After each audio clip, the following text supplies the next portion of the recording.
AICC के राष्ट्रीय प्रवक्ता आलोक शर्मा आज छक के दौरे पर हैं, जहां उन्होंने राजधानी रायपुर के कांग्रेस मुख्यालय में प्रेस कॉन्फ्रेंस की। इस दौरान उन्होंने कांग्रेस के मैनिफेस्टो से लेकर बीजेपी के 10 साल के कार्यकाल पर तीखे हमले बोले। शर्मा ने कहा कि छत्तीसगढ़ में 9 में से 7 सांसदों की टिकट भारतीय जनता पार्टी ने काट दी।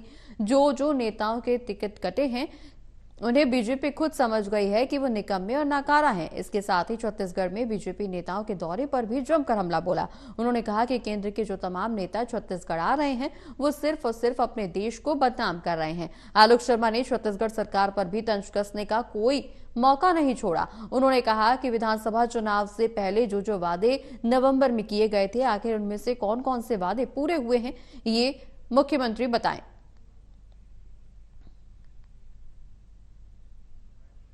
व्हाट्सएप यूनिवर्सिटी ने सब लोगों को ही ना अब यह आदत डाल दी है कि कोई रिसर्च मत करो।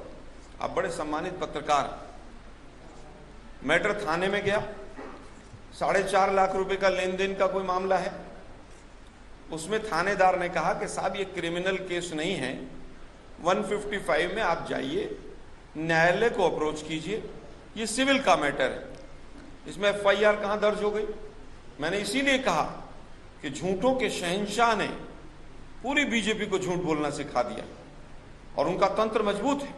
उस तंत्र को मजबूत को तोड़ने के लिए हम उम्मीद करते हैं कि लोकतंत्र का जो चौथा स्तंभ है वो हमारा साथ देगा। कोई एफआईआर नहीं हुई है, केवल थानेदार ने एक सलाह दी है कि सिविल का मैटर है, आप कोर्ट चले जाइए।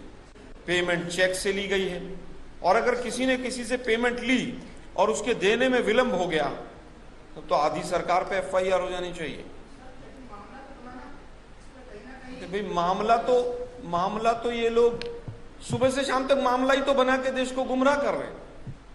जब देश का प्रधानमंत्री लाल किले की प्राचीर से झूठ बोलता हो कि धारा 370 हट गई, यूट्यूब से गायब है, गूगल से गायब है, मिलेगा नहीं आपको। उस ऑर्डिनेंस को पढ़िए अगस्त वाले को, उसमें लिखा using the powers of article 370 we are making these 2 changes.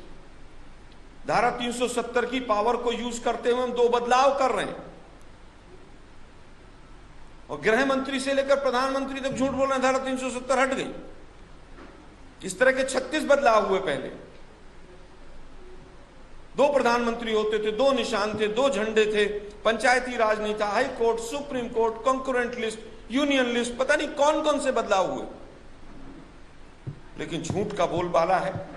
लेकिन झूठ अब एक्सपोज होने लगे हैं झूठे लोग। यही कारण है कि गली गली, मोहल्ले मोहल्ले इनके जो कैंडिडेट्स हैं उनको विरोध का सामना करना पड़ रहा है।